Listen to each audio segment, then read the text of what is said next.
எனக்கு தெரிஞ்ச பிரகாரம் படிக்க வச்சுட்டேன். ஆனா விளக்கத்தை தான் முடிச்சனான்னு எனக்கு ஞாபகம் இல்ல. 8/1/25 குறிச்சு வச்சிருக்கேன். எல்லாம் ஃபுல்லாவே படிக்க வச்சோம். படிச்சுட்டு சொல்லிட்டாங்க. படிச்சு கடைசியா அதான் சொல்லிட்டாங்க. எக்ஸ்பிளனேஷன் கொடுக்கணும். நான் குறிச்சிட்டேன். இப்ப கடைசியில ஒரு சம்மரி கொடுத்துருவாங்க. இப்ப கொடுத்துட்டான்னு நெக்ஸ்ட் போடுவாங்க. எஸ், படிச்சிட்டோம். அது மட்டும் எனக்கு நல்லா ஞாபகம் இருக்கு. Only thing. ஆமா, கிருஷ்ணர் தன்னை பற்றி அதாவது ஐ எம் நாட் எலிஜிபிள், அதாவது ருக்மணிக்கு தகுந்தவன் இல்லை அப்படின்னு சொல்லிட்டு பௌதீக கண்ணோட்டத்துல நாம எப்படி கிருஷ்ணரை நினைப்போமோ இல்லையா, அஜ்ஞானத்துல இருந்து அந்த குவாலிட்டிஸ் எல்லாமே வந்து கிருஷ்ணர் எடுத்துரைப்பார் இல்லையா. சோ நான் ரொம்பவுமே வந்து தைரியசாலி கிடையாது இல்லையா. சோ என்னை போய் நீ எதுக்கு தேர்ந்தெடுத்த, அதெல்லாம் சொல்லிட்டோம் நம்ம. சோ ஒரு நிமிஷம் இருங்க. அப்போ ஒரு நிமிஷம், லெட் மீ ஷேர். அந்த லாஸ்ட்ல ஐ நீட் டு செக், ஒரு வாட்டி ரிவைஸ் பண்ணி அதெல்லாம் சொன்னேன், எனக்கு ஞாபகம் இருக்கு.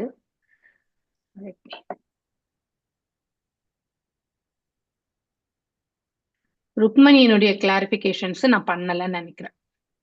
இதெல்லாம் படிச்சோம். சிசுபாலனை கல்யாணம் பண்ணிருக்கலாம், ஜராசந்தன், தண்டவக்ரன், எல்லாரும் இதெல்லாம் முடிச்சாச்சு இல்லையா. ஸோ இப்படி எல்லாம் நிறையவே, அதாவது உன்னை மணக்கிறதுக்கு எத்தனையோ பேர். ஆனா எந்த வயசுல அவர் பேசுறாருன்னா, அதாவது ருக்மணிக்கு நல்ல பெரிய பையனே இருக்காங்க இல்லையா. அந்த வயசுல வந்து இவன்தான் அவங்க அவ்வளோ பெரிய பிள்ளை இருந்தாலும் அவங்க பாக்குறதுக்கு ரொம்ப அழகா இருக்கிற சௌந்தரியத்தை வந்து எடுத்துரைச்சு இந்த இடத்துல ருக்மணியுடைய மேன்மையான குணங்களை வந்து அதாவது ஒருத்தர் நம்ம கத்துக்க வேண்டிய ஒண்ணு பாடம் என்னன்னா, இந்த இருவருடைய உரையாடல்ல இருந்து நாம என்ன கத்துக்கணும்னா, நம்மளுடைய நிலையை என்னைக்குமே நாம கிரேட்னு எப்பவுமே சொல்லிக்க கூடாது. அந்த ஒரு பண்பை நாம கண்டிப்பா விட்டுறணும் இல்லையா. நாம் என்னதான் கிரேட்டான ஒர்க், அதாவது செயல்கள் நாம் செய்தாலும், அந்த அதாவது மேன்மையான செயல்கள், ஒரு சமுதாய முன்னேற்றத்திற்காக ஒரு செயல்கள் எல்லாமே நம்ம செய்தா கூட அந்த செயல்கள் வந்து நாம செய்தோன்ற அந்த தன்மை இருக்கவே கூடாது. இதை நாம கிருஷ்ண பரமாத்மா கிட்ட இருந்து கத்துக்கணும் இல்லையா. சோ அவர் இன்னொன்னு, நம்முடைய நெகட்டிவ்ஸ் என்னென்ன, நாம் என்னென்ன தவறுகள் இழைக்கிறோம் இல்லையா, பௌதீகத்திலிருந்து நம்ம அதை நோக்கும் பொழுது சோ இதெல்லாம் நம்முடைய தவறுகள் அப்படின்றதையும் தெரியாது. ஆன்மீகத்திலிருந்து நோக்கணும், ஆன்மீக தளத்திலிருந்து நோக்கணும், பௌதீக தளத்திலிருந்து நோக்கணும், இரு தளத்திலிருந்து நோக்கணும். இங்க கிருஷ்ணர் தன்னை பற்றியான விளக்கங்கள் எல்லாமே கொடுக்கறது எல்லாமே அவரை பற்றி அடுத்தவர்கள் சொன்னதாதான் அவர் இந்த இடத்துல சொல்றார் இல்லையா. சோ அவன் ஒரு மாயன் இல்லையா, அதாவது மாயாவாதி அப்படின்னு சொல்லுவாங்க இல்லையா, மாயன், ஏமாற்றுக்காரன், வெண்ணெய் திருடன், இப்படி எல்லாம் வந்து கிருஷ்ணரை வந்து நிறைய சொல்லுவாங்க இல்லையா.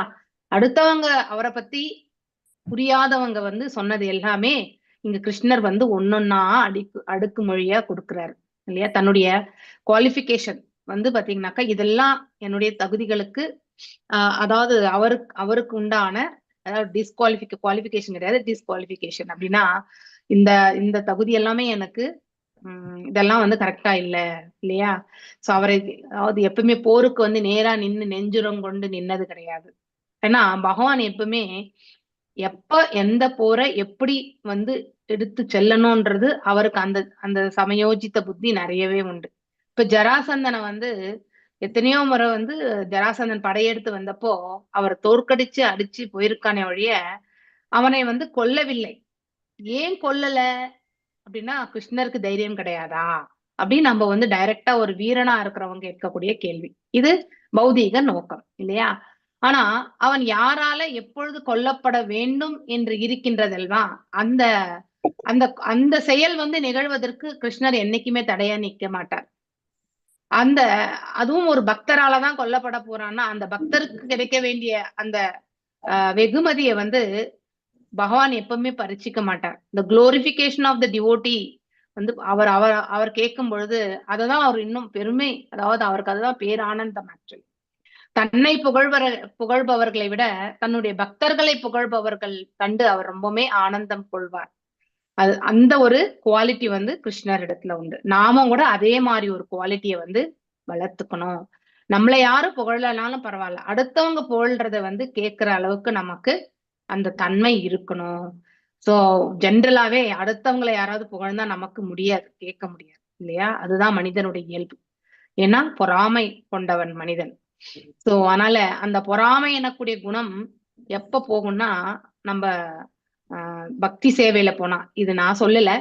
சோ இங்க one of the senior devotees class எடுக்கும் பொழுது இங்க இங்க இருக்கக்கூடிய எங்க வீட்டுக்கிட்ட இருக்கக்கூடிய ஜெகநாத் டெம்பிள்ல எதுக்கு கோயிலுக்கு வரோம் அப்படின்னாக்கா தொண்டு புரியாது.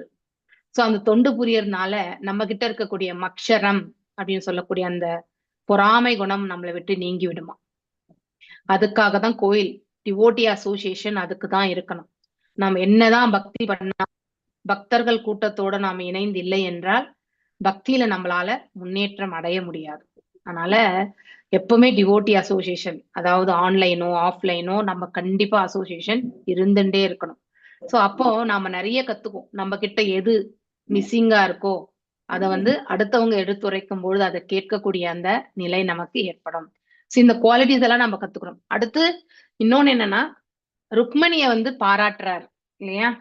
சோ ருக்மணிய பாராட்டும் பொழுது அடுத்தவர்களை வந்து நாம பாராட்டக்கூடிய அந்த மனப்பக்குவம் நம்ம கண்டிப்பா இருக்கணும். நம்ம கிட்ட பொறாமை என்ற குணம் இல்லாத பொழுதுதான் அடுத்தவர்களுடைய நிலை உயர்வாக இருந்தாலும் அதை ஏற்றுக்கொள்ளக்கூடிய மனப்பக்குவம் நம்ம கிட்ட இருக்கும். ஆனா நம்ம எப்பயுமே அடுத்தவங்களை நம்மளை விட தாழ்ந்திருந்தா மட்டும்தான் நமக்கு ஏற்றுக்கொள்ளக்கூடிய கெப்பாசிட்டி. இது சாதாரணமாக ஒரு மனிதனுக்கு இருக்கக்கூடிய இயல்பு இல்லையா? ஏன்னா அவனுக்கு பொறாமை என்பது உண்டு. தன்னை விட யாரும் மேன்மையாக வளர்ந்து விடக்கூடாது. சோ அதனால அந்த ஒரு பொறாமை குணத்தால அடுத்தவங்க நம்மளை விட மேன்மையா இருந்தா அதை ஏற்றுக்கொள்ள மாட்டோம். ஆனா இங்க கிருஷ்ணர் கிட்ட வந்து நம்ம என்ன கத்துக்கணும்? சோ தன்னுடைய மனைவியா இருக்கக்கூடிய ருக்மிணியினுடைய உயர்வான குணங்களை வந்து அவரு ரொம்ப அழகா மேன்மையா எடுத்துரைக்கிறார். சோ தட்ஸ் ஹவ் இந்த பிரபஞ்சத்தையே படைத்தவர், அனைத்திற்கும் காரணமாக இருப்பவர் இல்லையா? ஈஸ்வர பரமகிருஷ்ணக சச்சிதானந்த விக்கிரக அநாதிராதிர் கோவிந்தக சர்வகாரண காரணம் இல்லையா? அனைத்து காரணங்களுக்கும் காரணமாக இருக்கக்கூடிய அந்த எம்பெருமான், அதாவது ருக்மணி தாயார வந்து அவ்வளவு புகழாரங்களை சூட்டு இல்லையா? சோ அந்த அந்த அளவுக்கு புகழாரங்களை சூட்டும் பொழுது சோ அந்த அந்த குவாலிட்டியை பார்க்கணும். ருக்மணி தாயாருடைய புகழாரங்களை வந்து கேட்கும் பொழுது சோ நாமளும் வந்து அடுத்தவங்களை புகழ்றதுக்கு நம்ம தயங்க கூடாது. இஃப் தே டிசர்வ் இட் இல்லையா? அவங்களுக்கு அந்த புகழாரங்கள் சூட்டுவது வந்து அவங்க அவங்க தே ஆர் குவாலிஃபைடுனா நாம கண்டிப்பா சொல்லணும். அதற்கு நாம தயங்கவே கூடாது. சோ இந்த குவாலிட்டிஸ் எல்லாமே நாம இதுல இருந்து நம்ம எடுத்துக்க வேண்டிய டேக் ஹோம். சோ ருக்மணி தாயாரும் வந்து மூர்ச்சையாகி விழுந்து விடுகிறார் இல்லையா? சோ அது எல்லாமே நாம படிச்சோம். சோ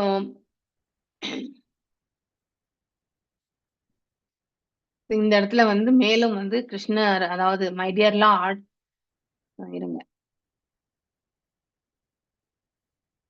ஒரு நிமிஷம்.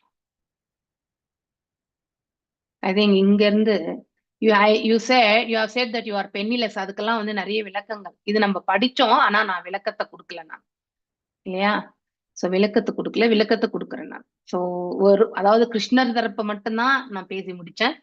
ஆனா ருக்மணி தரப்புல ருக்மணி என்ன சொல்றாங்க அப்படிங்கிறத வந்து பார்க்கல நம்ம இல்லையா?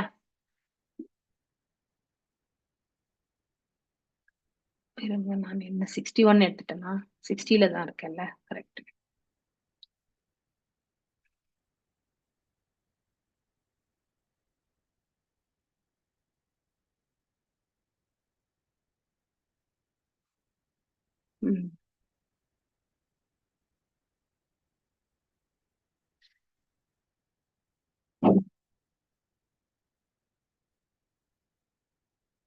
அதனால கூலிங் ஹேண்ட்ஸ் அவங்க கீழே விழுந்துருவாங்க செப்பரேட்டட். ஏன்னா அவங்களுக்கு வந்து எங்க கிருஷ்ணரை விட்டு தான் வந்து விலகிடுவோமோ அப்படிங்கிற அந்த பயம், சோக். ஓகே. ஸோ அப்புறம் கிருஷ்ணர் வந்து பாத்தீங்கன்னாக்கா ரொம்பவுமே அழகா வந்து எடுத்துரைக்கக்கூடியதுல வந்து கிருஷ்ணருக்கு நிகர் கிருஷ்ணர் தான் இல்லையா? So he is expert in putting a thing reasonably for one's understanding. இந்த லைன் வந்து ரொம்ப முக்கியமானது. ஸோ இந்த எக்ஸ்பர்ட் நமக்கு எப்போ வரும்னா நாம மனசு சமநிலை கொள்ளும் பொழுதுதான் வரும். இன்பத்துல அகங்காரத்தை வெளிப்படுத்தாமலும் துன்பத்துல துவண்டு விடாமலும் இருக்கக்கூடிய ஒரு மனப்பக்குவத்தை கொள்ளும் பொழுது நாம அடுத்தவர்களுக்கு என்ன எடுத்துரைக்கணுமோ அதை பக்குவமான முறையில எடுத்துரைக்கக்கூடிய அந்த தகுதி நமக்கு வரும். And thus he tried to retract all that he has said before. எல்லாமே அவர் மீண்டும் மீண்டும் எல்லாம் நினைச்சு பார்க்கிறார். He is the only resort of all devotees. இல்லையா, அனைத்து பக்தர்களுக்கும் அடைக்கலம் அவர்தான். And so he knows very well how to satisfy his pure devotees. Krishna understood that Rukmani could not follow the statements that he made in a joking way. To counteract her confusion, he spoke. So Rukmani, please don't misunderstand me. Enna thappa nenichikada. Don't be unkind to me like this. I know that you are sincerely, seriously attached to me. You are my eternal companion. The words which I affected you so much are not factual. I wanted to irritate you a bit, and I was expecting you to make a counter answers to these joking words. Unfortunately, you have taken it seriously. I am very sorry for that. I expected that your red lips would tremble in anger when you heard my statement, and you should chastise me with many words. Oh, perfection of love. I never expected that your condition would be like this. ஏன்னா அவங்க மயங்கி விழுந்துறாங்க. So she took to the heart.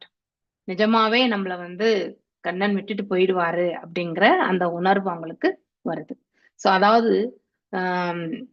Rukmani கோவப்பட்டு பேசணும்ன்றதுதான் அவர் ஒரு சின்ன உரையாடல், சீண்டி பார்க்கக்கூடிய அந்த உரையாடல் தான் அது.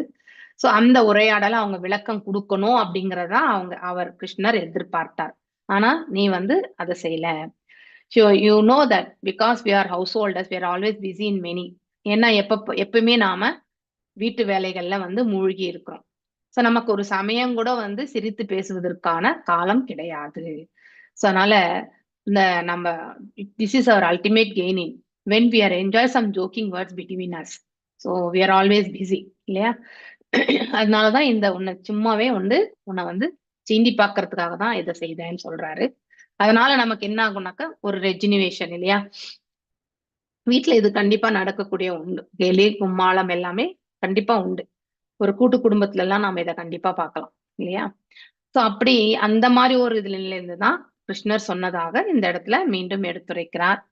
சோ ஏன்னா நம்ம அயர்ந்து வேலை செய்து கொண்டிருக்கும் பொழுது அந்த அயர்வு தெரியாம இருக்கிறதுக்கு ஒரு ரிலாக்ஸேஷன் தான் இது அப்படிங்கறத சொல்றாரு. Lord Krishna wanted to exhibit himself as being like an ordinary householder. ஒரு சாதாரண, அதாவது குடும்பஸ்தரா இருக்கணும்ன்றத வெளிப்படுத்துறார். He therefore repeatedly requested Rukmani not to take those words very seriously. So in this way அவரை யாரு ருக்மணிய சமாதானப்படுத்துறார். அப்புறமா இப்போ அவங்களுக்கு நம்பிக்கை வந்த பிறகு இப்ப மீண்டும் அவங்க பதில் கொடுக்க ஆரம்பிக்கிறாங்க. ஒவ்வொன்றுமே கிருஷ்ணர் எதெல்லாம் தன்னுடைய நெகட்டிவா பேசினாரோ தன்னுடைய இயல்புல அதுக்கான விளக்கங்கள் எல்லாமே கொடுக்க ஆரம்பிக்கிறாங்க. So your statement that we are not fit combination is completely right. It is not possible for me to come to an equal level with you. Yes, நீங்க சொன்னது கரெக்ட் தான். ஸோ நம்ம ரெண்டு பேருமே அதாவது ஒரு நிலையில, அதாவது ஒரே ஒரு சமமான ஒரு நிலையில இருக்கக்கூடிய தகுதி என்பது கிடையாதுதான். ஏன்னா நான் அதுக்கு ஃபிட்டு கிடையாதுன்னு சொல்லிடுறாங்க. உங்களோட என்னால சமப்படுத்திக்க, தாமரை கண்களை உடைய கிருஷ்ணா உங்களோட என்னால சமப்படுத்திக்க முடியாது. I am not qualifiedன்றத இந்த இடத்துல she is giving the reverse. There is no possibility of comparison with you, who are the master of all greatness, the controller of the three qualities. குணங்களையுமே கட்டுப்படுத்துபவர், இல்லையா? மேலும் the object of worship for great devatas like, அதாவது பிரம்மா, சிவன் எல்லாருமே வழிபடக்கூடியவர், அனைத்தையுமே கட்டுக்குள்ள வச்சிருக்கக்கூடிய உங்களோட நான் என்றைக்குமே சமமாக முடியாது. As far as I am concerned, I am a product of three modes. நான் இந்த பௌதிக உலகத்தினுடைய வெளிப்பாடு. சோ அதுல இருந்துதான் வந்தவங்க அப்படின்னா ஒரு தாய் தந்தைக்கு பிறந்தவங்க தான். which impede the progressive attachment advancement அப்படின்னா நமக்கு அது தடை, இல்லையா? So when and where I can fit be a match for you. அதாவது உங்களுக்கு நான் எந்த இடத்துல தகுதியானவள் என்று எனக்கு தெரியாது. So you have rightly said, நீங்க கரெக்டா தான் சொல்றீங்க, that you have taken shelter in a water of sea as if you were afraid of kings. But who are the kings of the material worlds? அதாவது நீங்க ஏதோ பயந்துட்டு நீர்ல வந்து தஞ்சம் அடைஞ்சிருக்கீங்கன்னு சொன்னது அது ரைட்டு தான். சோ ஆனா யார் இந்த இந்த அரசர்கள்? I don't think that the so called royal families are kings of the material world. So இங்க சொல்லப்பட்டவங்க எல்லாருமே வந்து அவர்கள் எல்லாமே வந்து இந்த பௌதிக உலகத்து அரசர்கள் கிடையாது. The king of the material world யார்? எது? இந்த இயற்கையினுடைய 3 குணங்கள் தான். இந்த 3 குணங்கள் தான் இந்த பிரபஞ்சத்தை ஆண்டு கொண்டிருக்கிறது இல்லையா? ஆனா நாம இந்த பிரபஞ்சத்தை வந்து ஆண்டுன்னு இருக்கோம் இல்லையா? அரசர்கள் எல்லாம் ஆண்டுன்னு இருக்காங்கன்னு நினைக்கிறோம். ஆனா உண்மையிலே ஆள்வது எது இந்த பிரபஞ்சத்தை? 3 குணங்கள். சோ யூ ஆர் சிச்சுவேட்டட் இந்த அதுலயுமே வந்து பாத்தீங்கன்னாக்கா core of everyone's heart. அந்த 3 குணங்கள் ஆளக்கூடிய இந்த பிரபஞ்சத்துல இருக்கக்கூடிய ஜீவன்களுடைய ஹிருதயத்திலுமே நீங்க குடிக்கொண்டிருக்கீங்கன்னா அப்போ உங்களுடைய பொசிஷன் எப்படி அப்படிங்கிறத பார்க்கணும். யூ ரிமைன் கம்ப்ளீட்லி அலூஃப் இல்லையா? அந்த 3 குணங்களுக்கு அப்பாற்பட்ட நிலையில இருக்கக்கூடியவங்க. எப்படி தாமரை இலை மேல நீர்த்துளி ஒட்டாம இருக்கோ அது போல இந்த இயற்கையினுடைய 3 குணங்களோட பகவான் எங்கேயுமே சம்பந்தப்படவில்லை. சோ அதை கட்டுப்படுத்தி கொண்டு ஆண்டு கொண்டிருக்கிறார் அவர். So you say you always maintain enmity with the worldly kings. Yes இல்லையா? இந்த பௌதிக அரசர்களோட உங்களுக்கு எப்பவுமே வந்து கண்டிப்பா விரோதம் என்பது இருக்கும். I think the worldly Kings R the census. இந்த இடத்துல பாத்தீங்கன்னா இந்த வேர்ல்ட்லி கிங்ஸ் இந்த உலகத்தை ஆளக்கூடிய அரசர்கள் என்றவங்களுக்கு எதுக்கு ஒப்பிட்டு இருக்காங்க ருக்மணி தாயார்? புலன்களுக்கு ஒப்பிட்டு இருக்காங்க. So they are most formidable and they control every one. இந்த புலன்களை நம்ம செயல்பட விட்டுட்டோம்னா கண்டிப்பா அது கீழான ஒரு நிலைக்கு எடுத்து சென்று விடும் இல்லையா? அதனால you maintain enmity with these material senses இல்லையா? நீங்க எப்பவுமே வந்து இந்த பௌதீக புலன்களோட கண்டிப்பா விரோதத்தோட தான் இருப்பீங்க. ஏன்னா ஒரு உயிர்வாழி பௌதீக புலன்களை பௌதீகமாகவே உபயோகப்படுத்தினால் அந்த உயிர்வாழியினுடைய வாழ்க்கையில வந்து முன்னேற்றம் என்பது இருக்காது. இந்த பௌதீக புலன்களை வந்து ஆன்மீக தளத்தில் எடுத்து சென்று செயல்படுத்த வேண்டும். கண்ணால் காண்பது வந்து நல்ல காட்சியாக இல்லை இறைவனை தரிசிப்பதற்காக இந்த கண்களை உபயோகப்படுத்த வேண்டும். காதால வந்து இறைவனுடைய புகழாரங்களை கேட்பதற்கு உபயோகப்படுத்தணும். இப்படி இந்த பௌதீக புலன்களை பக்குவப்படுத்துறதுல வந்து ஒரு உயிர்வாழி கண்டிப்பாக தன்னை ஈடுபடுத்தி கொள்ளணும். அதை விடுத்து இந்த பௌதீகத்துல நாம இருக்கக்கூடியது எல்லாமே ரசிக்கணும் இல்லையா? ருசிக்கணும், பேசணும் இல்லையா? கேட்கணும் அப்படின்னு நினைக்கக்கூடிய அந்த செயல்கள்ல இந்த புலன்களை பௌதீகத்தை வந்து பௌதீக தளத்திலேயே நாம் உபயோகப்படுத்தினா மீண்டும் மீண்டும் இதே பௌதீக புலன்களை பெறுவதற்கான இன்னொரு பிறவிக்கு நாம நம்முடைய கர்மாக்களை செய்து கொண்டிருக்கின்றோம் என்று அர்த்தம். சோ இன்னொரு உடலை நாம ஏற்பதற்கு நம்முடைய செயல்கள் எல்லாமே தயாராயின்றிருக்கு. அதனுடைய விளைவுகளை வந்து நாம வந்து அனுபவிக்கிறதுக்கு நம்மள நாம தயார்படுத்திகிட்டே இருக்கோம்னு அர்த்தம். எந்த ஒரு ஜீவனுமே இந்த கர்மேந்திரியங்கள், ஞானேந்திரியங்கள் இல்லையா? புலன்களின் செயல்கள், மனசு, புத்தி, அகங்காரத்தை வந்து அதாவது ஃபால்ஸ் ஈகோவா வந்து ட்ரூ ஈகோவா மாத்திக்கணும் இல்லையா? சோ பக்தியின் தரப்புல எடுத்துட்டு போகணும். இந்த இயற்கையினுடைய 3 குணங்களுடைய தோன்றாத அந்த அருவத்தன்மையினுடைய ஒரு பண்புன்னு சொல்றோம் இல்லையா? அது எப்ப வெளிப்படும்னு தெரியாது. சத்துவமா இருக்கலாம், ரஜோவா இருக்கலாம், தாமசிக்கா இருக்கலாம். அந்த குணாதிசயத்தை வந்து பக்குவப்படுத்தி இந்த 3 குணங்களுக்கு அப்பாற்பட்ட நிலையிலிருந்து செயல்படக்கூடிய அந்த திறனுக்கு அவன் எடுத்து செல்லணும். அப்போ அந்த ஜீவன் வந்து கட்டுண்ட நிலையிலிருந்து விடுதலைக்கான மார்க்கத்திற்கு செல்கின்றான். ஒருவேளை அவன் இதை பக்குவப்படுத்தலைன்னா அவன் இந்த 3 குணங்களையும் அது எந்த குணத்தோட அவன் வந்து மேன்மையாக வந்து செயல்பட்டு கொண்டிருக்கிறானோ அந்த குணத்துக்கேற்றவாறு இந்த கர்மேந்திரியங்கள் இல்லையா? அதே மாதிரி ஞானேந்திரியங்கள் கண், காது இல்லையா? நாக்கு, அடுத்து நாசி, இதெல்லாமே வந்து தொடுபுலன் இதெல்லாம் உபயோகப்படுத்தி பாவச் செயல்களை தான் செய்யறதுக்கான நிலையில இட்டு செல்லப்படுவான். அவன் அவ்வாறு பாவச் செயல்கள் செய்யும் பொழுது ஒன்று மனிதனாகவே பிறக்கிறதுக்கான வாய்ப்பு ஹையஸ்டா, அதாவது மிக குறைவான பாவமா இருந்தா அவன் வந்து மனிதனாக பிறக்கிறதுக்கான வாய்ப்பு இல்ல. ரொம்ப அடர்ந்த பாவங்களை செய்தால் அதாவது மரம், செடி, கொடிகள், விலங்குகள் இல்லைன்னா கீழான உலகங்களுக்கும் அவன் நிரந்தரமாக தள்ளப்பட்டு விடுகிறான் இல்லையா? சோ எந்த அளவுக்கு நாம பௌதீகத்துல நம்ம மனசு லயிச்சுட்டே போறோமோ அந்த அளவுக்கு நாம மீண்டும் திரும்பி வருவோன்றது வந்து உத்தரவாதம் நாம கொடுத்துட்டே இருக்கோம்னு அர்த்தம். அதனால்தான் நாம எப்படிப்பட்ட செயல்கள் செய்கின்றோம் அப்படிங்கிறத வந்து நாம தெரிஞ்சுட்டு செய்யணும். You are the control Hrishikesha. So you have said that you are bereft of royal power and that is also correct. This very nice contract இல்லையா இது. எஸ், நீங்க வந்து ராயல் பவர்ல எதுவுமே கிடையாதுன்னு சொன்னீங்க, அதுவும் கரெக்ட் தான். Not only you are bereft of the supremacy of the material world, but even your servants who have been, you have some attachment to your lotus feet also have given supremacy. அதாவது இந்த பௌதிக உலகத்துக்கு சம்பந்தப்பட்ட எந்த ஒரு இதுலயுமே நீங்க இல்ல, செயல்கள்ல இல்ல அப்படிங்கறத வந்து ருக்மிணி தாயார் ரொம்ப அழகா சொல்றாரு. நான் ராயல் பவர் அரசன் கூட கிடையாது, சோ இங்க ஆளக்கூடிய அரசன் நான் கிடையாதுன்றாரு. யாரு? கிருஷ்ண பரமாத்மா. எஸ், நீங்க இங்க இருக்கக்கூடிய இந்த பௌதிக உலகத்துக்கு நீங்க அரசர் கிடையாது. இங்க எல்லாத்தையுமே உங்களுக்குள்ள வந்து செயல்பட வச்சுருக்கீங்களே தவிர, நீங்க அந்த அரச பதவியில இருந்து கொண்டு அந்த செயல்கள்ல நீங்க ஈடுபடுறது கிடையாது, பௌதிகமாக நீங்கள் ஈடுபடுவது கிடையாது அப்படிங்கறத வந்து ரொம்ப அழகா எடுத்துரைக்கிறாங்க. ஏனென்றால் உங்களுடைய சேவகர்களும், அதாவது பக்தர்களும், அவர்களுக்கும் இந்த பிரபஞ்சத்துல எந்த ஈடுபாடு என்பது கிடையாது. தங்களுடைய திருப்பாதங்களில், தாமரை பாதங்களில் தொண்டு புரிவது ஒன்றே அவர்களுடைய கடமையாக வைத்திருக்கிறார்கள். So your servants do not like material supremacy. So அவர் எல்லாமே ஸ்பிரிச்சுவல் சுப்ரீமசி, அதுதான் நம்ம தெரிஞ்சுக்கணும். இந்த உலகத்துல கிடையாது. Your statement that you do not act as an ordinary man in a particular aim in life is also perfectly correct இல்லையா? So இந்த பௌதிக சாதாரணமான ஒரு மனிதனாக, your great devotees and servants known as great sages and saintly persons remain in such a state that no one can get any clue as to aim their lives. Human society considers them crazy and cynical. Their aim of life remains a mystery to the common human being. The lowest of mankind know neither you nor your servants.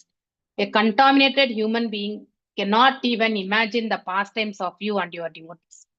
So இங்க ஒண்ணே நம்ம என்ன புரிஞ்சுக்கணும்னா, பௌதிக கலங்கங்கள் இருக்கக்கூடியவங்களால இறைவனை புரிந்து கொள்ள முடியாது. அதே மாதிரி இறைவனுடைய செயல்களை புரிந்து கொள்ள முடியாது. அவருடைய ஆற்றல்கள் எவ்வாறு வந்து செயல்படுகின்றது என்பது புரிந்து கொள்ள முடியாது இல்லையா? அவர் பரம உரிமையாளர், இதை எல்லாத்தையுமே கட்டுப்படுத்துபவர். ஆனால் இந்த பௌதிகத்துக்குள்ள அவர் வந்து இல்லை அப்படிங்கறத தெரியும். அப்படின்னா அவர் பௌதிக குவாலிட்டிஸ் எதுவுமே அவர் வச்சுக்கல. he doesn't possess the materialistic qualities. அப்படின்னா பௌதிக பண்புகளை பகவான் எப்பொழுதுமே அவரிடத்துல கிடையாது. அவருடைய பக்தர்களுக்குமே அவ்வாறே பண்புகள் வந்து ஏற்படுத்தப்படுகிறது இல்லையா? அவர்கள் தொண்டு புரிந்து அவங்க என்ன பண்றாங்க, they develop that இல்லையா? அதனால சில சமயத்துல அவங்கள பார்க்கும் பொழுது அவதூதர்கள் எல்லாம் பாத்தீங்கன்னாக்க பைத்தியக்காரனை போல இருப்பாங்க. சோ அவங்க இந்த பௌதிக உலகத்திற்கு அப்பாற்பட்ட நிலையில இருக்காங்க.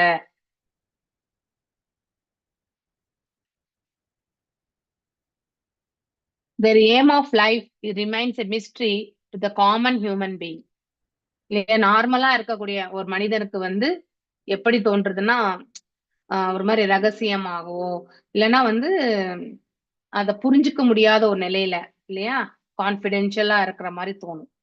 ஆனா பக்தர்களால அந்த செயலுக்கான நோக்கம் என்னன்னு புரியும். நம்ம பாண்டவர்களே எடுத்துக்கோங்க. சோ கிருஷ்ண பரமாத்மா எதற்காக இப்படி செய்யறாருன்றத ஓரளவுக்கு அர்ஜுனனால யூகிக்க முடியும். அது துரியோதனால யூகிக்க முடிஞ்சதா? கண்டிப்பா கிடையாது இல்லையா? அதுதான் பக்தனுக்கும் பக்தனற்றவருக்கும் இருக்கக்கூடிய வித்தியாசம். சோ அவர் எதற்காக இதை செய்யறார் அப்படிங்கிறது எல்லாமே தெரியாது. All kinds of energies and opulences are engage in service still they are rest on your shelter இல்லையா?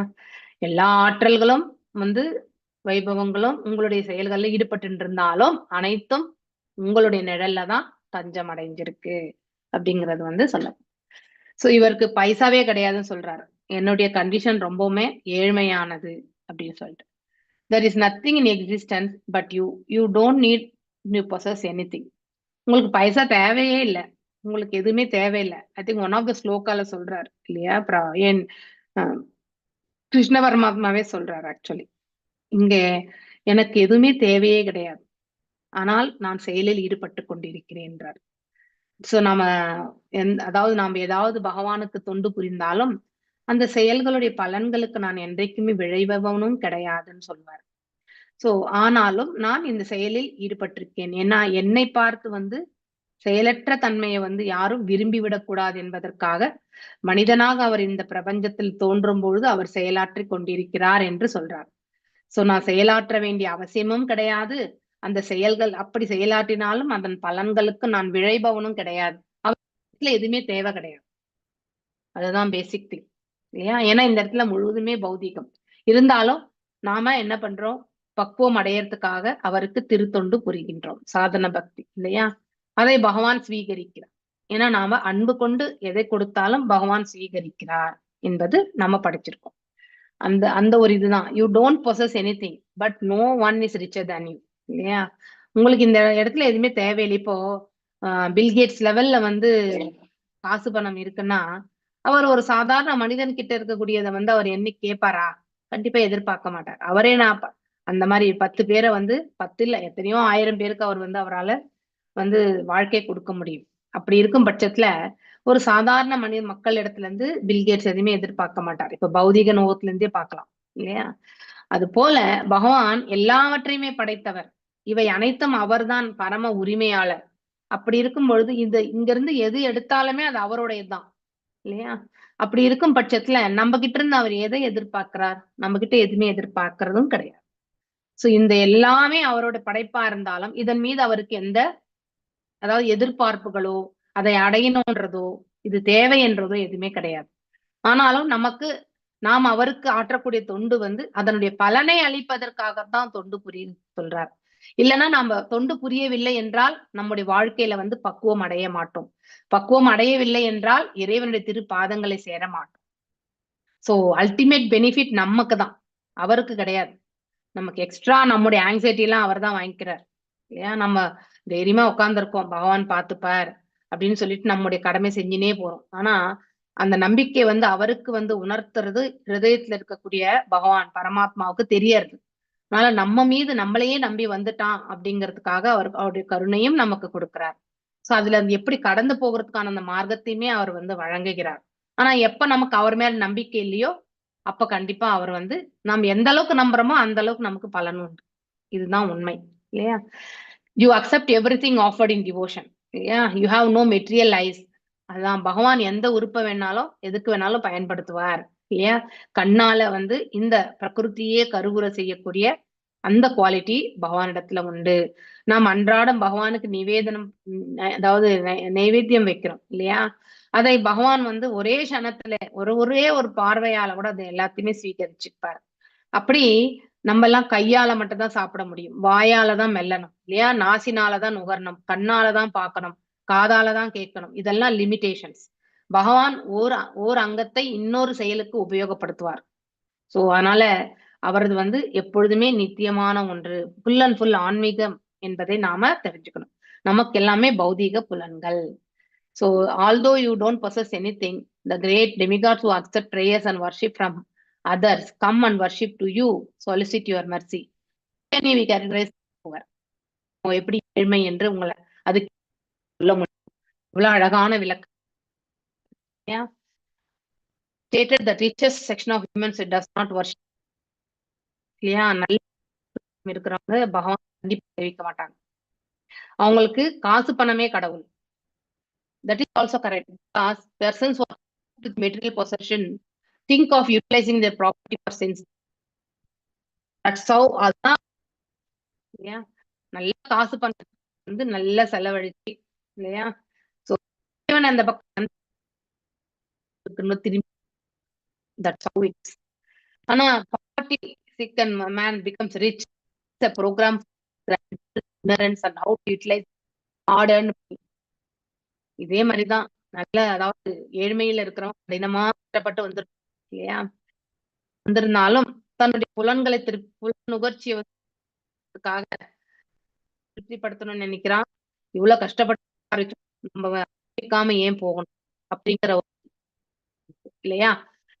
அதனால அவனுடைய புலன்களை திருப்திப்படுத்துவதற்காக இது எந்த நாள் வருது? அறியாமை என்ன நம்முடைய புலன்களை நாம புலன்களை திருப்திப்படுத்துறதுக்கான செயல் எதுவோ அதை அவன் நாட வேண்டும். அதுதான் உண்மையான ஞானம். ஆனா அறியாமையில் அவன் திருப்திப்படுத்தக்கூடிய செயல்களில ஈடுபடுகின்றான் இல்லையா? எதனால? பகிரனுடைய ஆட்சியால. He thinks that he is properly employed in sense gratification and under the transcendental service இல்லையா? பகவானுக்கு தூய பக்தி தொண்டு புரியறதுக்கு அவன் மறந்து போய் விடுகின்றான். சோ நிறைய சம்பாதிக்கிறான், அதாவது இருந்து ஃப்ரைடே நல்ல சம்பாதிக்கும், நல்ல உழைப்பு, ஞாயிறு எங்கேயாவது கொஞ்சம் relax பண்ணிட்டு வரலாமே இல்லையா, காசை கட்டி ரிலாக்ஸ் பண்ணிட்டே அவனுக்கு அதே தான் இருக்கும் ஆபீஸ்ல இல்லையா, அதே மாதிரி கஷ்டப்படுவான். ஸோ உடல் ரீதியான ரிலாக்ஸேஷன் வந்து என்னைக்குமே வந்து உன்னதத்தை நிலை பெறாது, அது தற்காலிகமானது. ஆனா ஆன்ம ரீதியில ஏற்பட எப்பவுமே நிலைத்திருப்பது வந்து ஒரு பஜனுக்கோ புகழலைக்கே இல்ல வாசிக்கிறதுக்கோ நாம அந்த மீது இருக்கக்கூடிய டைமை நாம உபயோகப்படுத்தினோம்னா வாழ்க்கையில எப்படி பக்குவமா நம்ம வந்து முன்னேற்றம் அடையலாம் அப்படிங்கறத வந்து ரொம்ப அழகா தெரிஞ்சுக்கலாம் இல்லையா. So your devotee wants to possess you only. So பக்தன் மட்டும்தான் வேணும், வேற தேவை கிடையாது. The great Narada Muni, who doesn't possess any property, is still very dear to you. And such persons do not care, but you are. இல்லையா, எப்பவுமே இறைவனுக்கு தொண்டு புரியும் ஒண்ணுதான் நாரத மகரிஷி போன்ற இருக்கக்கூடிய தேவ ரிஷிகளுடைய இது. நாரத மகரிஷிக்கு ஏதாவது இருக்கா? கண்டிப்பா கிடையாது. திரிலோக சஞ்சாரி இல்லையா, எங்க வேணாலும் போயிட்டு வந்துடுவாரு. ஆனாலும் அவர் எதையுமே அவருக்கு பொருட்டு கிடையாது. சோ எப்பவுமே இறைவனுக்கு உண்டு. You have marriage between equal in social standing இல்லையா. இப்ப நம்ம எல்லாமே எல்லாம் பண்றோம், பணக்காரன் ஏழைக்கு ஏழை, நல்ல பலவானுக்கு பலவான் இல்லையா, இன்ஃபுளுயன்ஸ் அழகு, ஸ்டேட் துறவரத்துக்கு துறவரம், இப்படி எல்லாம் நம்ம வந்து பாக்குறோம். இதெல்லாம் வாழ்க்கையில அமைய பெற்றது எல்லாம் என்றால் இறைவனுடைய கருணையால அவங்களுக்கு அமைய பெற்றது என்று பொருள். You are the supreme perfectional source of all opulences இல்லையா. பகவான் எனக்கூடிய பதத்துக்கு அர்த்தம் அனைத்து புகழ், அனைத்து வலிமை, அனைத்து அழகு, துறவரம், அனைத்து வீரம், அனைத்து துறவு, அவ்வளவுதான். சோ இப்படி எல்லாவற்றையுமே வந்து கொண்டவர் பகவான். அவர்ல இருந்துதான் நாம ஏதோ ஒண்ணுத்துல, அதுவும் சில காலம் மேன்மையா இருக்க முடியும். எல்லாத்துலயுமே நம்ம மேன்மை இருக்க, ஏன் நம்ம வாழ்க்கையை வந்திருக்கக்கூடிய பாதையை நாம எப்படி இருந்தோம், ஃபேமிலி சூழ்நிலை எப்படி இருந்தது, மேலும் மிடில் ஏஜ் இருக்கும்போது நம்முடைய கடினமான உழைப்பு, அதுக்கப்புறம் ஃபேமிலியை மேன்மையா கொண்டு வரணும்ன்றது, அதுக்கப்புறம் இப்ப வயோதிகம், அதுக்கப்புறம் இனிமே ஃபியூச்சர்ல எப்படி இருக்கும் அப்படிங்கறதுலாம் இல்லையா. இப்படி இந்த சைக்கிள் வந்து போயிட்டு இருக்கும். சில காலம் நமக்கு சீசனல் ஆக்டிவிட்டிஸ் மாதிரி இல்லையா, மழை காலத்துல மழை, வெயில் காலத்துல வெயில், அதுக்கப்புறம் குளிர் காலத்துல குளிர், காற்றடிக்கக்கூடிய வந்து பாத்தீங்கன்னாக்கா இலையுதி காலத்துல எல்லாம் விழுந்துரும், சறுக்கல் எல்லாமே விழும் இல்லையா. இப்படி அது போன்றதுதான் வாழ்க்கையும் கூட. சில இருக்கும், சில காலம் வந்து இருக்கும், சுகத்தை அனுபவிச்சிருப்போம், வெயில் கடினமான ஒரு சூழ்நிலையை ஃபேஸ் பண்ணுவோம் இல்லையா. இப்படி ஒவ்வொன்றுமே நம்ம வாழ்க்கையில பார்த்துட்டே வரும். Persons endowed with knowledge desire one achieve. எப்படி யுத்தத்துக்கு முன்னாடி, அதாவது வந்து பகவான்கிட்ட போயிட்டு உதவி கேட்க போகும் பொழுது தலையில உட்காந்துருப்பான், தலைமாட்டாண்ட இல்லையா. அவனுக்கு நம்மைய கிருஷ்ணர் கால் கிட்ட உட்காரணும், அங்கேயேதான். ஆனாலும் அவன் கால் கிட்ட உட்காரத்துக்கு அவனுடைய நிலை வந்து தாழ்ந்து விடும் நினைக்கிறான். அவனுக்கு ஃபுல் அண்ட் ஃபுல் பௌத்தம் பாடியில தலையாண்டு ஆசனத்துல போய் அமர்கின்றான். அதுதான் அடுத்து பகவான் பாதம் கிட்ட, ஏன்னா கேட்கிறவனுடைய கை பெறுபவனுடைய கை எப்பொழுதுமே, சாரி, கேட்பவனுடைய கொடுப்பவருடைய கை வந்து உயர்ந்திருக்கணும். அவர் ஸ்தானத்தை வந்து அமர்ந்து, சோ பகவானை இருந்து முதல்ல அவர் தான். இந்த பக்தர்கள் என்ன கேட்பாங்க கடைசியில வந்து, அர்ஜுனர் என்ன கேட்டார், பகவானே நீங்க சைட்ல இருந்தா எனக்கு வேற எதுவுமே வேணான்ட்டாரு. என்ன நினைச்சான், அவன் எவ்வளவு பெரிய முட்டாளா இருப்பான் பாரு, அதாவது நிராயுத பாணியா இருக்க, அவனுக்கு இவ்வளவு நாராயணி சேனையை கேட்காம விட்டானே அப்படின்னு சொல்லிட்டு நினைப்பான். ஆனா உண்மையிலே நாராயணி சேனை எல்லாமே இருந்தும் கூட துரியோதனன் வந்து தோல்வியை தான் சந்தித்து, அதனால நமக்காக எழுந்து நிற்கிறாரோ அந்த இடத்துல வந்து அனைத்துமே இருக்கும், தர்மம் இருக்கும் இல்லையா, எல்லாமே இருக்கும், இருக்கும், எல்லாமே இருக்கும். ஆனா இப்ப வந்து அதர்மமோ அங்கே இறைவன் இருக்க மாட்டார், எல்லாமே வந்து சரு. அதான் நாம வாழ்க்கையில நியாய தர்மத்தை வந்து கண்டிப்பாக கடைபிடிக்கணும். அடுத்தவர்களுக்காக நாம் அதை வந்து யோசிக்க கூடாது, நம்ம மகிழ்ச்சிக்காக யோசித்து நாம செயல்பட வேண்டியதுதான். இந்த இடத்துல அழகா அனைத்திற்கும் சமம் போல் அனைத்து அவரிலிருந்து அவதரிக்கிறது இல்லை.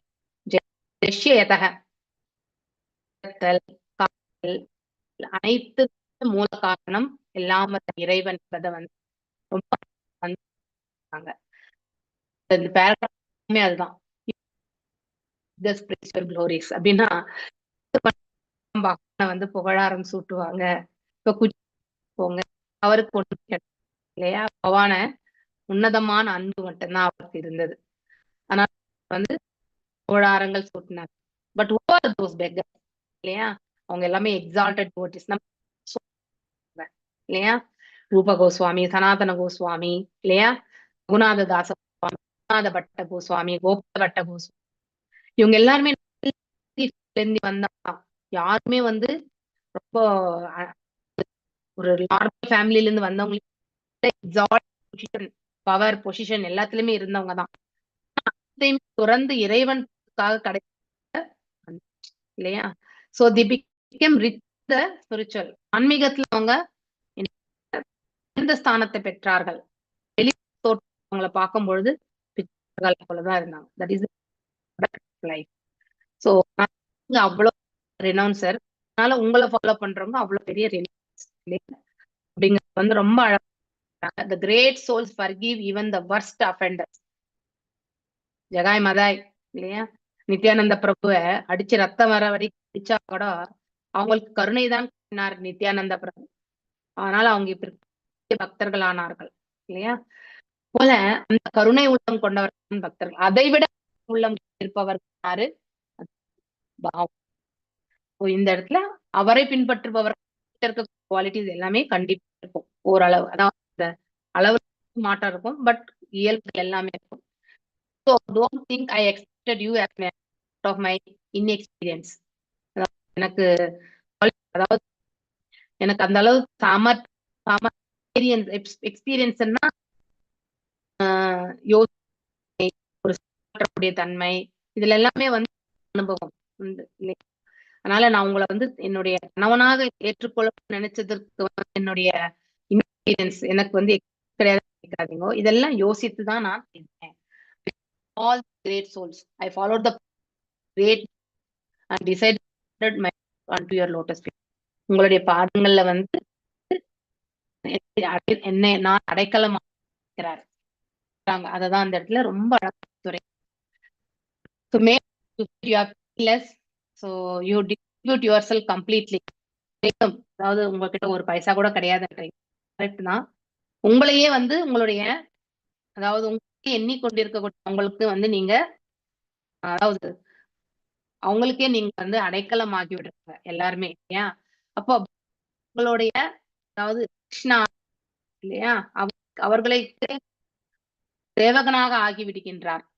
சோ நோயிங் பர்சனாலிட்டி இல்லையா, அதாவது பிரம்மா இந்திரா இவங்க எல்லாருமே கூட நான் நிராகரிச்சிட்டேன். The time factor is so great and powerful that within moments in devastation anywhere within the creation எப்ப வேணாலுமே அழிவு என்பது ஏற்படும். Jarasandha சிசுபா wanted to marry me to be more important than ordinary sex. அதாவது இந்த பிரபஞ்ச வாழ்க்கையை அவங்க எந்த பக்தி இருந்தா ருக்மணி தாயார் இந்த மாதிரி நினைச்செல்லாம் ஒரு சிறு பூச்சி மாதிரிதான் நினைச்சேன்னு சொல்றாங்க. அவங்க இருக்கிறவங்களுக்கு வந்து தட் இஸ் லெவல். வெறுமனே பௌதீகத்தில் இருக்கிறவங்களுடைய இயல்புகள் ஆன்மீக தளத்துல இருந்து நாம் நோக்கினால் அது வந்து மிக மிக தாழ்ந்த நிலையை ஏற்படும்.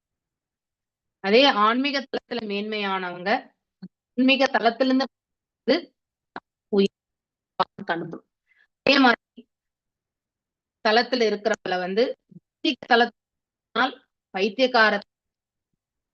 ஓகே, ஏன்னா இவங்களுக்கு அவங்களுடைய லைஃபை புரிஞ்சுக்கிற அளவுக்கு நாலேஜ் கிடையாது. இந்த 3 நீதிகளை நாம கண்டிப்பா தெரிஞ்சுக்கணும். அவருடைய மகன் இல்லையா, சோ இந்திரத்துல வந்து படுத்திருக்கிறார் இல்லையா, அதாவது அனந்தன் மீது படுத்துன்னு my experience with you contradicts this. I actually see the presence of all princes. எல்லாரும் முன்னாடியே என்ன நீங்க கடத்தி வந்தீங்க. At the time my marriage, simply by giving a jump to a string of your bow, you easily drove us away and kindly gave me shelter at your lotus feet. அங்கிருந்து வச்சுட்டு வந்தத so இவ்வாறு இருந்ததுனால ஒரு சிங்கம் வந்து அந்த இடத்துல வந்து இழுத்து வந்தா நீங்கன்னு சொல்றாங்க. மேலும் தாமரை, I cannot understand your state that women who have taken and under your lotus feet asked only in bereavement. From the history of the world, we can see that princes like Anga, Gaya are all great emperors of the world. Pratar, Yayadi, Gaya, Yes. They're all competitors to their exalted position. அவங்க எல்லாமே மேன்மை சொல்லலாம். நம்ம இப்பதான் 4th canto இல்லையா காலையில் பாகவதத்துல அங்கனுடைய exalted qualities, அவனுக்கு வேணன் என்ற மகன் பிறந்ததால மேற்கொண்டு காட்டை நோக்கி சென்றுகிறார் இல்லையா, தவறு ஈன்றதற்காக அவருக்கு மகன் மீது பற்று, மகன் பிற்கால இருந்தது. ஆனா அந்த மகன் அதற்கு நேர் எதிர் இருந்ததுனால சமுதாய கொள்கைகள் எல்லாம் தெரியவில்லை. அதனால் அவர் மன அவர் காட்டை நோக்கி சென்று விடுகிறார். அதன் பிறகு வேணனுடைய இனிமேதான் பிறக்க போறார். நம்ம நிறையவே கேள்விப்பட்டிருக்கோம். இன்னும் டீட்டெயில்டா 5வது கேண்டோ இல்ல படிப்போம். மகனாக மகன்கள், அதுல மூத்த மகன் யயாதி இங்கதான் படிச்சோம் நினைக்கிறேன். இதே துரோமகாரிய வரார் யயாதி கூட. தேவியானை சுக்கராச்சாரியாருடைய மகளே இல்லை. கயா கயா எங்க வருது ஞாபகம், ஐ திங்க் நம்ம ஞாபகம் பண்ணலாம் அப்புறமா படிக்கும் மாதிரி ஞாபகம். So in order to achieve the their renowned position, திருவரிகள் தாமரை பாதங்கள் தஞ்சம் அடைவதற்காக அவங்களுடைய உயர்வான இந்த பௌதீக சாதங்களை வித்து இல்லையா, தங்களுடைய பாதம் அதாவது கடினமான தவங்கள் இதெல்லாமே அவங்க பரிபாலிச்சாங்க. When they voluntarily accept such a accepting your lotus feet as all in all, does that mean they or bereavement வந்து துக்கமாகவா இருந்தது அப்படின்னு கேக்குற. அப்படின்னா ஒரு செயலை வந்து நாம விரும்பி ஏற்றுக்கொள்கின்றோம் என்றால் அடுத்தவர்களுடைய பார்வைக்கு அது துக்கமாக தெரியலாம். ஆனா அந்த செயலில் ஈடுபட்டு இருப்பவங்களுக்கு அது சுகமா இருந்தால் அதுவே அவர்களுக்கு சுகம். அதுல எந்த சங்கடம் என்பதும் அவங்களுக்கு கிடையாது. அது போல தங்களுடைய தாமரை பாதங்களில் தஞ்சம் அடையிறதே அவங்களுடைய குறிக்கோளாக இருந்து அனைத்து பௌதீகத்தையுமே விடுத்து தங்களுடைய பாதங்களை அவங்க வந்து தஞ்சம் அடைந்தாங்கன்னா அதுல அவங்க ஏதாவது அதாவது லெமெண்டேஷன்னா வருத்தப்படுறதுக்கு என்ன இருக்கு அப்படின்ற ஒரு கொஸ்டின் கேக்குறாங்க இல்லையா. மேலும் you have advice me that I can still select another, அதாவது நீங்க என்ன டைவர்ஸ் பண்ணி அப்போ நீங்க வேற ஒருத்தரை திருமணம் கூட பண்ணிக்கோ அப்படின்னு சொல்லிட்டு சொல்றாரு இல்லையா. அதெல்லாமே அவர் வந்து he was playing actually, but it is perfectly well known to me that you are a reservoir of all good qualities. எல்லாத்துக்கும் எல்லா நற்குணங்களுக்குமே தாங்கள் தான் வந்து மூல காரணம் கூட. So great saintly person like Narada Muni are always simply engaged. உங்களுடைய தெய்வீகமான செயல்கள்ல அவங்க எப்பவுமே ஈடுபட்டு இருக்காங்க. So and when he comes in direct contact with your service, the goddess of fortune agrees to bestow all her blessings. So எப்பெல்லாம் நாம கூட தெய்வீகமான செயல்களில் ஈடுபடுறோமோ லட்சுமி தாயாருடைய அனுகிரகமும் இருக்கும். இது நாம லட்சுமி தாயாரை நம்ம தனியாவே வர்ஷிப் பண்ண வேண்டியது இல்லை. பை டிஃபால்ட் எப்பவுமே பகவானுடைய ஹிருதயத்திலே இருக்கக்கூடியவங்க நாம பகவானுக்கு நித்திய தொண்டு புரியும் பொழுது அங்கே லட்சுமி தாயாரும் வந்து நமக்கு அருள் பாலிக்கிறார். Under the circumstances, what woman who has once heard your glories from authority sources or somehow other release the nectarian fragrance of the lotus feet would be foolish enough to agree to marry someone of the material world இல்லையா. அதாவது இந்த மாதிரி எல்லாம் தெரிஞ்ச பிறகு இன்னொருத்தர் வந்து இன்னொரு பெண்மணி இத பத்தியெல்லாம் இப்படி கேள்விப்பட்ட பகவானுடைய இயல்புகள் எல்லாம் கேள்விப்பட்ட ஒரு பெண் இன்னொரு ஆண்மகனை வந்து திருமணம் செய்து கொள்வதற்கு அவள் என்ன முட்டாளா அப்படிங்கிற ஒரு கொஸ்டின். மீண்டும் அந்த மாதிரி பௌதீகமான அந்த மனிதனை மணந்து அவன் அவனை மணந்து கொண்டு மீண்டும் வந்து ஜனனம் மரணம் இல்லையா, மிருத்யு, அடுத்து வந்து வியாதி, இந்த இதுல எல்லாமே அவன் வந்து சுழண்டுட்டே இருக்கணும் நம்ம இல்லையா. சோ ஜரா மரண மோக்ஷாயா, சோ இதுல எல்லாத்தையுமே நம்ம சுத்திக்கிட்டே தான் இருக்கணும் நம்ம. அந்த யாராவது அதை விரும்புவாங்களா அப்படின்ட்டு கேக்குறாரு. சோ 4 விதமான குறைகள் நமக்கு, பிறப்பு, இறப்பு, மூப்பு, வியாதி. இதுல நாம கண்டிப்பா சிக்கிக்கொள்ளணும்னு யாரும் நினைக்க மாட்டாங்க. I have therefore accepted. அதனாலதான் எதையுமே வந்து யோசிக்காம நான் உங்களுடைய திருப்பாதங்களை ஏத்துக்கணும்னு நினைச்சேன். My dear lord, you are the master of the 3 worlds. நீங்க இந்த 3 உலகத்திற்கே வந்து அதாவது ஆள்பவர்கள், 3 உலகத்தையுமே ஆள்பவர்கள். You can fulfil all the desire of your devotees. உங்க பக்தர்கள் என்ன கேட்கறாங்களோ அதெல்லாம் நீங்க கண்டிப்பா செய்வீங்க. ஏன்னா நீங்க தான் இந்த ஹிருதயத்துல இருக்கக்கூடிய பரமாத்மா. So and therefore selected you as my husband, considering you to be the only fit personality. நீங்க ஒருத்தர் தான் வந்து, அதாவது அவங்க மனம் முடிக்கணும்னு நினைச்சதுக்கு அந்த குவாலிஃபிகேஷன் உங்ககிட்ட மட்டும் தான் இருக்குன்றத வந்து எடுத்துரைக்கிறாங்க. So I haven't seen the least concern for this. ஆனால் எனக்கு இதெல்லாமே வந்து பெரிய விஷயமா தெரியல. My only ambition is that I always remain fast at your lotus feet, so you can deliver your devotees from illusion material and always prepare to distribute yourself to the devotees. எவ்வளோ அழகான மனசு ருக்மணி தாயா இருக்குன்றதை நம்ம இதுல இருந்து பார்க்கணும். So உங்களுக்கு நான் என்னுடைய ஒரே ஒரு குறிக்கோள் எப்பொழுதுமே உங்களுடைய திருப்பாதங்களை நோக்கி நான் ரொம்ப விரைவாக இருக்கணும் அப்படின்னு நினைக்கிறேன்றாங்க. அப்படின்னா பகவானுக்கு எப்பவுமே தொண்டு புரிந்து கொண்டே இருக்கணும்னு நினைக்கிறாங்க. அவ்வாறு தொண்டு புரிவதால் பகவான் வந்து தன்னுடைய, அதாவது இங்க இந்த பிரபஞ்சம் மாயை எனக்கூடிய இந்த உலகத்துல வந்து விழுந்திருக்கக்கூடிய தவறி விழுந்த ஆத்மாக்களை கரை சேருவதற்கும் அவருடைய அனுகிரகம், மேலும் அவரை வந்து தன்னுடைய பக்தர்கள் மத்தியில வந்து தன்னை வந்து பாத்தீங்கன்னாக்கா அவரும் வந்து அந்த லீலையில போய் கலந்துக்குவார் இல்லையா. அதை எல்லாமே என்ஜாய் பண்ணணும்னு நினைப்பார் பகவான். அதையுமே வந்து நீங்கள் செய்யலாம் அப்படின்ட்டு நினைக்கிறாங்க. So you have advise me to select இல்லையா, இது எல்லாருமே. ஸோ அவங்க எல்லாம் நார்மலான ஒரு பௌதிகம் இல்லையா, அவங்களுக்கு எல்லாமே உண்டு. அதனால அது எல்லாமே வந்து பிற்காலத்துல வந்து பௌதிகத்தை நம்ம எவ்வளவு வளர்த்துட்டு போறோமோ அவ்வளவுமே நமக்கு பேர்டன் தான் இல்லையா. சோ நம்ம இதை இப்படி நினைக்கும் பொழுது பீஷ்ம பிதாமகர் வந்து அம்பு படைக்கையில வந்து படுக்கிறார் இல்லையா. போர் முடிகிற வரைக்குமே படுத்துட்டு இருப்பார். அதுக்கப்புறம் யுதிஷ்டனுக்கு வந்து நல்ல அறிவுரை கொடுப்பார். அப்புறம் விஷ்ணு சகஸ்ரநாமமும் அவர்கிட்ட இருந்து கேட்டோம் இல்லையா. சோ இப்படி பகவானையே பார்த்துட்டு பீஷ்ம பிதா வந்து கிருஷ்ணரையே பார்த்துட்டு அந்த உத்தராயண காலம் வரும் பொழுது அந்த உடலை விட்டு நீங்கிறார். அவர் சொல்வார், அதாவது நம்ம போகிற வழியில வந்து நம்ம வாழ்க்கையில எந்த அளவுக்கு நம்ம வளமைகளை வந்து வளப்படுத்திக்கலாமோ அந்த அளவுக்கு நம்ம அதை விட்டு விலகிறதுக்கு வந்து மனசே வராது. the attachment will be more. அதனால நம்ம வயது ஆக ஆக நம்ம என்ன ஆகணும், அதாவது இந்த உடலுக்கு தேவையான, அதாவது என்ன சொல்லுவோம், நம்ம உடல் என்ன சொகுசு அனுபவிக்கணும் அப்படிங்க நினைக்கிறது இல்லையா, அதெல்லாமே நம்ம அதனுடைய அளவை நம்ம குறைச்சுட்டே வந்துடணும்.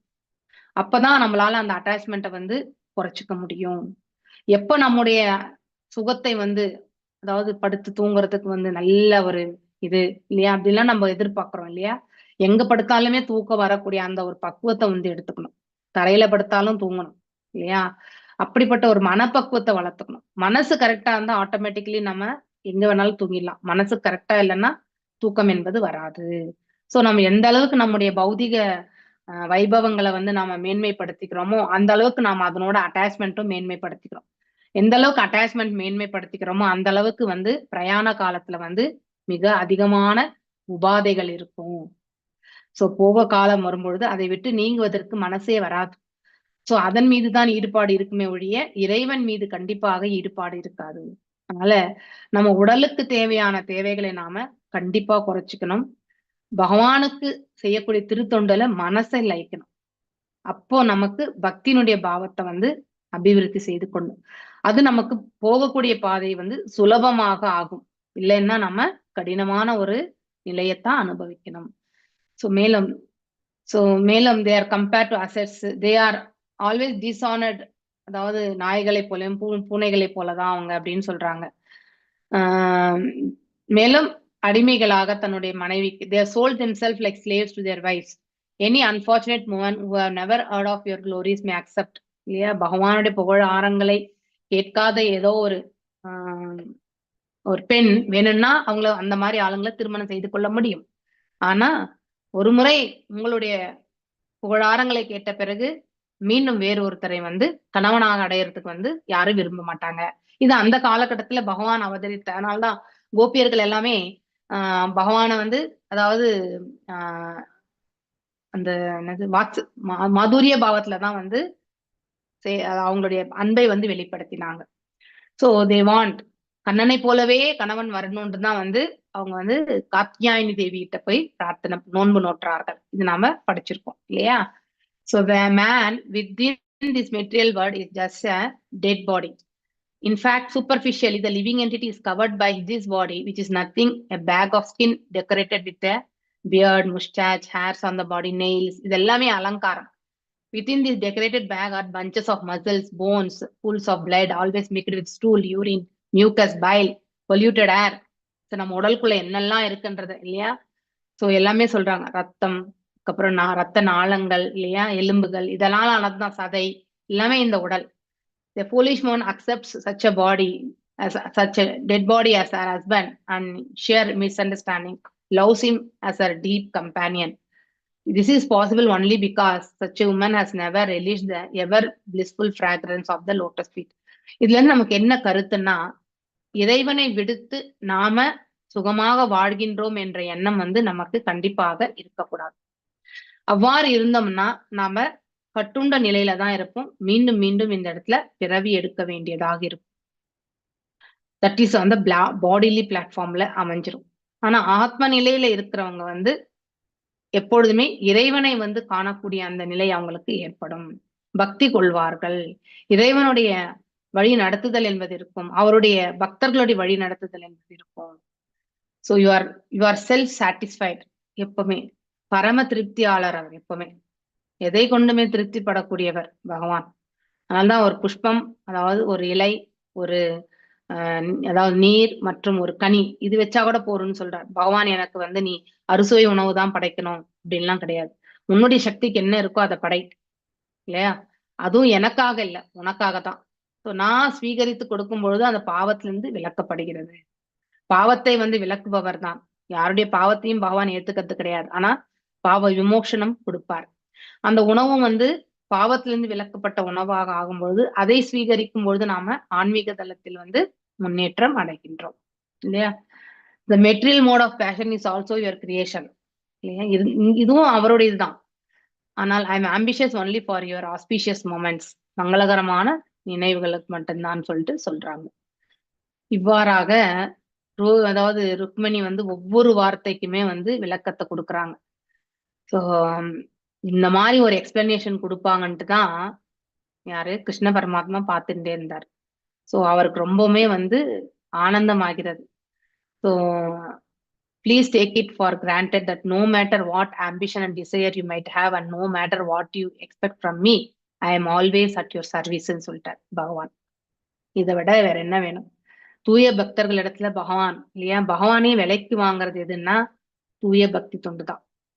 அதனால நாம எல்லாருமே we are getting attracted to the அச்ச விக்கிரகம் இல்லையா? பகவானுடைய அச்ச விக்கிரகத்தை பார்த்து நாம ஈர்க்கப்படுகின்றோம். ஆனா பகவானையே ஈர்க்க வல்லது எதுன்னா தூய பக்தி தொண்டு ஒண்ணுதான் அவரை தரப்புல ஈர்க்கப்படும். எந்த எதிர்பார்ப்பும் இல்லாமல் செய்யப்படக்கூடிய தொண்டு. My devotees never desire anything from me except to be engaged in my service. That is also very nice. Yeah. So, and yet because they are completely dependent upon me, they are found to ask something from me that is not material. எல்லாமே இறைவனுடைய பாதங்கள்ல தஞ்சம் அடையும் பொழுது so பௌதீகத்துல அவங்க எதுவுமே எதிர்பார்க்க மாட்டாங்க.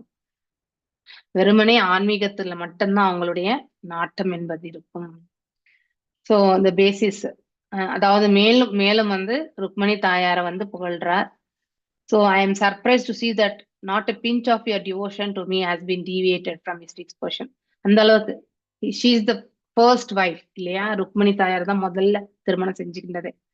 So Lakshmi உடைய சொரூபம் என்று சொல்லப்படுவதும் அவரைத்தான். ஸோ எல்லாம் I am the bestower of all benediction even up to the standard of liberation from the material world and it is only one can stop the continuation of material. அவரால் தான் வந்து ஒருத்தரை வந்து மோட்சத்திற்கு அனுப்பக்கூடிய சக்தியும் பகவான்கிட்ட தான் இருக்கு. இந்த பௌதீக உலகம் படைக்கிறதும் அவர் கையில தான் இருக்கு, ரட்சிக்கிறதும் அவர் கையில தான் இருக்கு. அழிவு காலம் வரும்பொழுது அதை அவர் எல்லாவற்றையும் தனக்குள்ள அடக்கி கொள்ளக்கூடியது அந்த தகுதியும் அவருக்கு மட்டும்தான் உண்டு. He has that capacity, இல்லையா? One whose devotion for me is adulterated அப்படின்னா கலங்கம். அடல்ட்ரேட்டட்னா நம்ம ஏதோ பௌதீக லாபம் கொண்டு செய்யறது, இல்லையா? Material benefit just to keep himself in the world of material happiness culminating in the pleasure of sex life. One who engages himself in the severe penances and austerities just to attain this material happiness, certainly under the illusion of the material energy, இல்லையா? இந்த பௌதீக லாபங்கள் இதெல்லாம் நம்ம வந்து அடையணும்னு நினைக்கிறோமோ பக்தி தொண்டுல, still they are under the, அதாவது பகிரங்க சக்தியின் கீழே தான் அவங்க ஆளப்படுகிறார்கள். ஆனால் தூய பக்தி தொண்டு வந்து இதற்கு அப்பாற்பட்டது என்பதை நாம தெரிஞ்சுக்கணும். So no one should try to approach me for such happiness which is available even if one is put in hellish condition. அதாவது நம்ம புலன் நுகர்ச்சி எங்க வேணாலும் செய்யலாம், நரகத்துல கூட உண்டு அப்படிங்கறத சொல்றாரு. அதற்காக என்னிடத்துல அணுக வேண்டிய அவசியமே கிடையாது, தானாகவே அவங்களுக்கு கிடைக்க பெறுவார்கள், இல்லையா? அப்படி இருக்கு என்கிட்ட வந்து வராங்கனாக்கா they should இந்த ஆன்மீகத்துல அவங்க முன்னேற்றம் அடையறதுக்கான அந்த ஒரு இது மட்டும் தான் நம்ம பகவான்கிட்ட கேட்கணும். அது தவிர்த்து நமக்கு வேற எதுவுமே அவரிடத்துல கேட்க வேண்டிய அவசியமே கிடையாது. Material contamination is so strong that every working very hard, இல்லையா? நிறையவே நம்ம செய்யறோம். அதாவது ஆஸ்டாரிட்டி, பெனன்ஸ், மனிதாபிமானம், இல்லையா? தத்துவம், அரசியல், அப்புறம் விஞ்ஞானம் எல்லாமே நம்ம செய்யறோம் for the immediate success. Materialistic gradually worship different, இல்லையா? பௌதிக லாபத்துக்காக வெவ்வேறு தேவர்களை எல்லாம் வணங்குவாங்க, இல்லையா? Under the spell of material propensities they sometime take to the devotional service of the lord. சில சமயத்துல வந்து பகவானையும் சேமிப்பாங்க. But sometimes so it happens that a person sincerely serves the Lord and at the same time maintains material ambitions. The Lord very kindly removes the source of material ambitions. ரெண்டுமே, அதாவது ஒரு புறம் பகவான சீரியஸா வந்து வணங்குறது, ஓகே, இன்னொரு புறம் வந்து வாழ்க்கையில வந்து நிறைய சம்பாதிக்கணும்ன்ற ஆசை கொள்றது, ஓகே. சோ அந்த மாதிரி மெட்டீரியல் ஆம்பிஷன்ஸ் எல்லாம் வச்சுண்டு அப்படிப்பட்டவங்களுக்கு ஹரி, இல்லையா? ஹரி என்றால் பௌதீக இதுல இருந்து எல்லாத்துலயுமே வந்து வெளியில வந்துருது. சோ அந்த ஒரு நிலை ஏற்படுத்தும். அப்படின்னா too much of material attachments இருக்கக்கூடாது அப்படின்றது அர்த்தம். எல்லாமே இறைவனுடையது, நமக்கு எது நன்மையும் இறைவன் கொடுப்பார், நம்ம வெறும் உழைப்பு மட்டும் நம்ம போட்டா போறோம் அப்படிங்கிற பக்குவத்தை மட்டும் நாம வளர்த்துக்கணும். ஓகே, நான் இன்றைக்கு இதோடு நிறுத்துறேன். இன்னும் ஐ திங்க் இன்னும் கொஞ்சம் தான் இருக்கு, முடிச்சிடலாமா? ஃபைன். சோ அங்கே ருக்மணி தாயாருக்கு எந்த பௌதிக ஆசையுமே கிடையாது அப்படிங்கறது வந்து ஹரே கிருஷ்ணா கேட்கறதா எல்லாருக்கும். சோ அவங்களுக்கு இருந்தது எப்பொழுதுமே வந்து பகவானுக்கு தொண்டு புரியணும் அப்படிங்கிற ஒண்ணுதான். Okay, so a person too much addicted to material happiness cannot render such service. பக்தி தொண்டு வந்து தூய்மையான பக்தி தொண்டு வந்து யாரால செயலாற்ற முடியாது? பௌதீகத்தின் மீது ஈடுபாடு கொண்டிருப்பவர்களால. அதாவது அவங்க பக்தி பண்ணுவாங்க, ஆனா அது தூய பக்தி தொண்டு கிடையாது. It is a contamination. Women whose hearts are polluted and full of material desire devise various means of sense gratification while outwardly showing themselves to be great devotees. அதாவது இது ஏன்னா பெண்கள் தான் நிறையவே வந்து பக்தியில இருக்கிறது. 80% நீங்க பாத்தீங்கன்னாக்கா பெண்கள் தான் இருப்பாங்க, 20% தான் ஆண்கள் வந்து பக்திக்கு வர்றது, இல்லையா? சோ அப்படி இருக்கும் பொழுது அதுல வந்து பௌதீக லாபம் அந்த ஒரு அதையே மேன்மையாக வைத்துக்கொண்டு நாம தொண்டாற்றினால் அந்த தொண்டு வந்து புலன் நுகர்ச்சிக்காக ஒழிய அவங்கள வந்து தூய்மையான ஒரு பக்தர்களுக்கு எடுத்து செல்லாது. வெளிப்புற தோற்றத்துல அவங்க வேணா பக்தர்களாக தெரியலாம், ஆனா அவங்களுடைய அந்தரங்கத்துல பாத்தீங்கன்னாக்கா they will not be under the pure devotional service அப்படிங்கறத தெரிஞ்சுக்கணும். அதனால நம்ம இதுல இருந்து என்ன தெரிஞ்சுக்கணும்? பௌதிக லாபத்தை மட்டும் நோக்கமாக வைத்து பக்தி சொல்லக்கூடாது. பௌதீகம் என்பது நமக்கு கடமையை ஆற்றுவதற்கு இறைவன் வழி நடத்தி தரட்டோன்ற பிரார்த்தனை மட்டும்தான் நம்ம வைக்கணும்.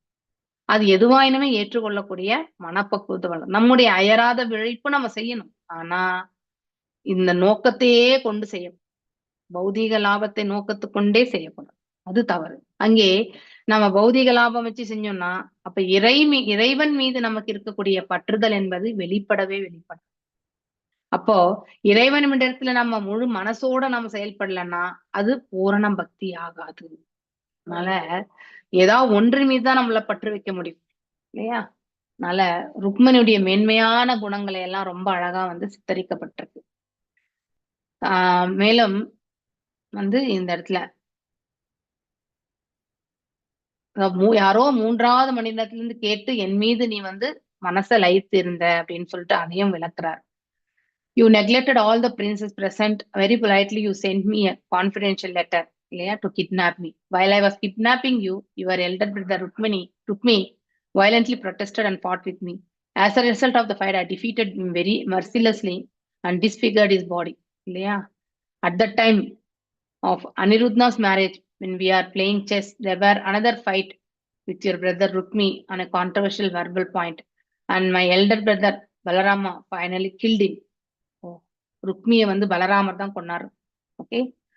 I was surprised to see that you did not utter even a word to protest over this incident. ஏன்னா தன்னுடைய தமையன் செய்யறது தவறு. முதல்ல அதாவது நம்ம கிட்னாப் பண்ணின்னு வரும்போது ருக்மியை வந்து தடுக்கும் பொழுது, கிருஷ்ணரை கொல்லணும்னு போகும் பொழுது அப்போ வந்து தடுத்து நிறுத்துவாங்க ருக்மணி தாயார் வேண்டான்ட்டு. அதனால ருக்மியை வந்து அப்படியே விட்டுட்டு வந்துருவார் கிருஷ்ணர் இல்லையா? ஆனா இந்த சமயத்துல வந்து இன்னொரு சந்தர்ப்பத்துல வந்து பலராமரால அவர் வந்து கொல்லப்படுகிறார் என்று சொல்லப்பட்டது. I was surprised to see that you didn't. ஆனாலும் தன் தமையனுடைய மரணத்தை அவங்க வந்து அதனால அவங்க வந்து மனசுல வருத்தம் இருக்கும். ஆனா அந்த இதுல பாத்தீங்கன்னா அதற்கு வந்து அவங்க எதுவுமே வந்து ப்ரொடெஸ்ட் பண்ணல. அப்படின்னா தன்னுடைய தமையன் தவறான செயல்கள் தான் செய்யறார். ஏன்னா ஜராசந்தன், சிசுபாலன் போன்றவர்களோட தொடர்பு இருந்தா கண்டிப்பா அங்கே அதர்மம் மட்டும்தான் இருக்கும் இல்லையா? ஏன் ருக்மணியனுடைய தந்தையே வந்து